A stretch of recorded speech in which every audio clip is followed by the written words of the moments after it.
त्याच्यावर काय म्हणायचं तुम्हाला? महिला आजकाल लहान पोरी संग एवढा अत्याचार होतोय.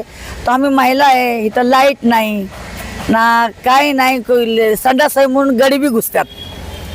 त्यात आमची काही इज्जत संभ्रम आहे का नाही, झोपडपट्टी आहे म्हणून काही सोडून द्यायचं. तुम्हाला काही जे काय आहे गरिबाची जाणीव करायची ते तुमची करू शकता आणि आम्हाला सहकार्य करायची तुम्हाला आमची विनंती आहे. किती महिला आहेत तुमच्या शांतीनगरमध्ये असू शकतात? 3,000 असन महिला. 3,000 महिलांसाठी हे 10 खोल्यांचं बाथरूम. 3 महिलांसाठी हे 10च बाथरूम आहे. त्याच्या पुढे आम्ही काय करणार सर? तुम्ही करा ना साहेब आमची काळजी. कशासाठी असे गप बसताय? आता 6 महिने झाले, इतकी घाण आहे ते तुम्ही उभं राहू बी शकत नाही. तसे येऊन तुम्ही तरी बघा, तुम्ही उभं बी राहणार नाही. तुम्हाला खुर्ची भेटली झाली. गरीब कसं खातंय, कसं बसतंय, कसं राहतंय, कसं मरतंय ते तुम्ही लांबून बघा खुर्चीवर बसून.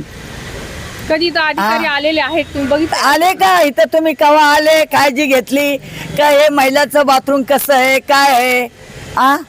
तेवढी येऊन चौकशी करायचं, बघायचं. तेवढे सहकार्य करा साहेब महिलांसाठी. तुमची महिला काय, तुमचे लेकरं काय, तुमचे लहान मुली काय, ते तुमच्याच ह्याच्यासारखे. बाथरूम धुवायला इथं महिला पुरुष येत असतील ना? नाही येत. 2दा-3दा साहेबाच्या हापिसवर गेलो. नवरात्रामध्ये बी एकदाही नाही आले तर वरती काय कुठली गाडी असते ना घाण काढायची, तेवढे एकदाच आला. 8 महिना झाला ते, त्याच्यावरून आलेच नाही. गेल्यानंतर तिथल्या अधिकाऱ्यांनी ज्या तुम्ही साहेबाला भेटायला गेले त्या साहेबांनी काय बोलले तुम्हाला? पाठवू म्हणे. जे नगरपालिकेचे कामगार आहे बाथरूमचे, त्या बाथरूमचे लोकांना साफसफाई करणाऱ्याला पाठवू म्हणे. किती वेळा पाठवलं? एकदाच पाठवलं. गाडी घेऊन. ते गाडीत नेलं का नाही नेलं कुणाला माहिती.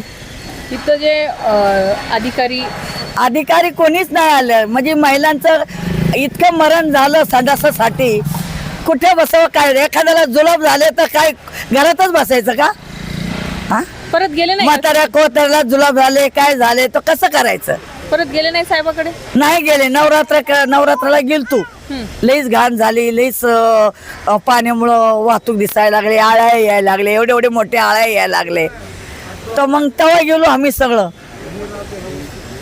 एवढे महिला किती गेलते? जवळजवळ 40 ते 50 महिला गेलते साहेबाच्या बंगल्या हापिसवर. त्याच्यानंतर येईन म्हणून वाट बघत होतो. एकदाच गाडी आली, त्याच्यावर गाडी नाही आली. आता मग